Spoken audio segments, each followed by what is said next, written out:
Alright, so today we'll be looking at the topic of Mut'ah, and we'll be looking at how Mut'ah was used during the time of Muhammad. So first of all, what is Mut'ah?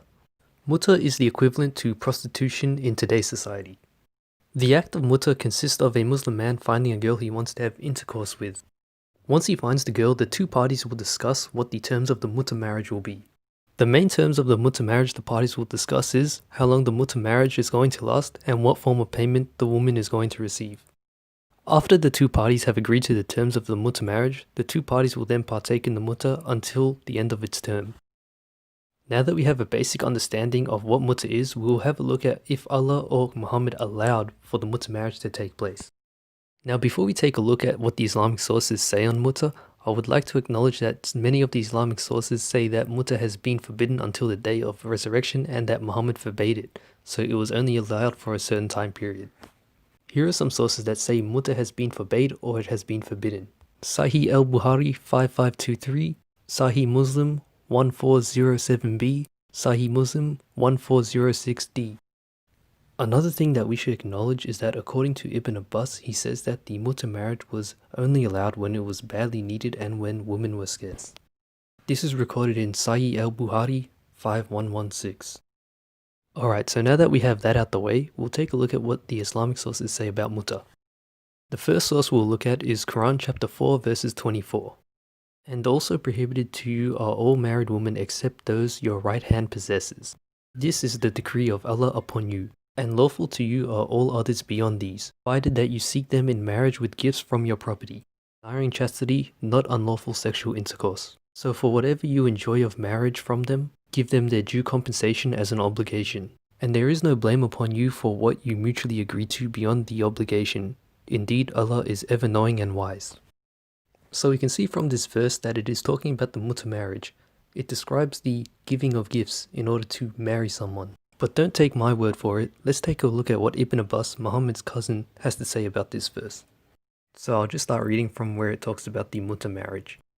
Lawful unto you are all beyond those mentioned, as unlawful so that you seek them, marry with your wealth up to 4 wives. It is also said that this means so that you buy with your wealth captives. And it is also said that this means so that you should seek with your money marrying women for an agreed period of time, Mut'ah. But the lawfulness of this practice was later abrogated. So we can see here that from the Quran chapter 4 verses 24 and Ibn Abbas's tafsir on it, that the Mut'ah marriage was allowed for a period of time. Now that we see that the Quran allowed for the Mut'ah marriage, we'll take a look at other Islamic sources and see if Muhammad allowed for the Mut'ah marriage to take place. Sahih Muslim 1249. While I was in the company of Jabir, a person came and said, there is a difference of opinion among Ibn Abbas and Ibn Zabir about the two Mut'ahs. Whereupon Jabir said, we have been doing this during the lifetime of Allah's Messenger, may peace be upon him. And then Umar forbade us to do so, and we never resorted to them. So we can see here from this source that during the lifetime of Muhammad, people were allowed to do the Mut'ah marriage. Here is another hadith which states that Muhammad allowed for the Mut'ah marriage to take place. Sahih al-Bukhari 5117-5118. While we were in the army, Allah's Messenger came to us and said, you have been allowed to do the Mut'ah marriage, so do it. So here again we see that Muhammad allowed for the Mut'ah marriage to take place. Moreover, here is another hadith which says Muhammad allowed for the Mut'ah marriage. Sahih Muslim 1405d.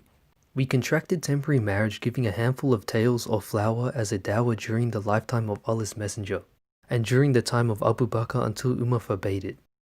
So from these hadith we can see that Muhammad most definitely allowed for the Mut'ah marriage to take place during his lifetime. So now we'll take a look at some hadith to get specific details on how people used Mut'ah. The first hadith we'll look at is Sahih al-Bukhari 5119.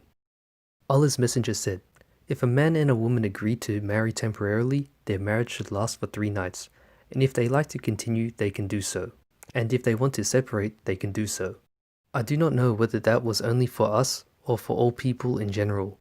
Abu Abdulla said, Ali made it clear that the Prophet said the Mut'ah marriage has been cancelled, made unlawful. So from this hadith, we can see that a man and a woman are agreeing to marry temporarily for 3 nights, and if they want to continue, they can do so, and if they want to break up, they can also do that. This is most obviously not a real marriage and allows for 2 parties to have intercourse with each other, then separate afterward. The next hadith we will look at gives a good example of a man and a woman who contract a temporary marriage with each other. Sahih Muslim 1406a. Allah's Messenger permitted temporary marriage for us. So I and another person went out and saw a woman of Bana Amir who was like a young, long-necked she-camel. We presented ourselves to her for contracting temporary marriage, whereupon she said, "What dawah would you give me?" I said, "My cloak," and my companion also said, "My cloak." And the cloak of my companion was superior to my cloak, but I was younger than he. So when she looked at the cloak of my companion, she liked it, and when she cast a glance at me, I looked more attractive to her. She then said, "Well, you and your cloak are sufficient for me." I remained with her for 3 nights, and then Allah's Messenger said, "He who has any such woman with whom he had contracted temporary marriage, he should let off."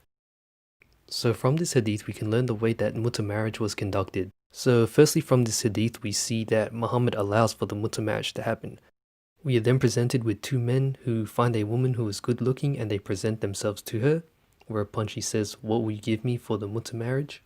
And both the companions say that they will each give her their cloak. The woman decides to go with the one who is younger because he is much better looking than the other one. And once the parties had agreed, the Mut'ah marriage takes place where they spend 3 nights with each other. Now we will take a look at another hadith in which Muhammad allows for the Mut'ah marriage to happen and gives instructions on how to do it. Sahih Muslim 1404a. We were on an expedition with Allah's Messenger and we had no women with us. We said, "Should we have ourselves castrated?" He, the Holy Prophet, forbade us to do so. He then granted us permission that we should contract temporary marriage for a stipulated period, giving her a garment. And Abdulla then recited the verse, "Those who believe do not make unlawful the good things which Allah has made lawful for you, and do not transgress. Allah does not like transgressors." So from this hadith we see that Muhammad allows for the Mut'ah marriage to happen and gives instructions on how to conduct the Mut'ah marriage. So Muhammad explains that the Mut'ah marriage should last for a specific amount of time and the man should give the woman a garment.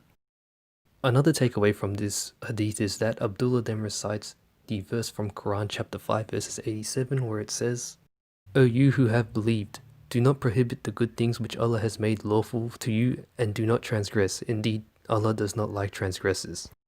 When taking a look at Ibn Abbas's tafsir on this verse of chapter 5 verses 87, we see that this verse is about the companions of Muhammad which were doing extreme fasting, and due to no women being around at the time, they wanted to cut off their testicles. Then we have this Quranic verse which is revealed to them, which forbids them from doing such acts as extreme fasting and cutting off their testicles, and then they are permitted to have sex with their wives through the Mut'ah marriage. So now that we've looked at some examples of the Mut'ah marriage and how it was being used, we will now take a look at how Muslims were using Mut'ah even after the death of Muhammad. Sahih Muslim 1405c. Ati reported that Jabir Abdullah came to perform Umrah, and we came to his abode, and the people asked him about different things, and then they made a mention of the temporary marriage, whereupon he said, "Yes, we have been benefiting ourselves by this temporary marriage during the lifetime of the Prophet and during the time of Abu Bakr and Umar." So from this hadith we can see that the companions of Muhammad or the followers of Muhammad were still using the Mut'ah marriage after his death. So in conclusion, Mut'ah marriage was prostitution made legal for a period of time by Allah and Muhammad in both the Quran and Hadith. The followers of Muhammad benefited from this as they were allowed to have intercourse with women for an agreed period of time by trading them a garment. Therefore, Mut'ah clearly is not a real marriage and it was used by the followers of Muhammad so they could pay women to have intercourse with them. Well, that's it for today guys. You can feel free to download this video, upload it to your monetized channels, use it however you want. Thanks for watching, I'll see you guys in the next one.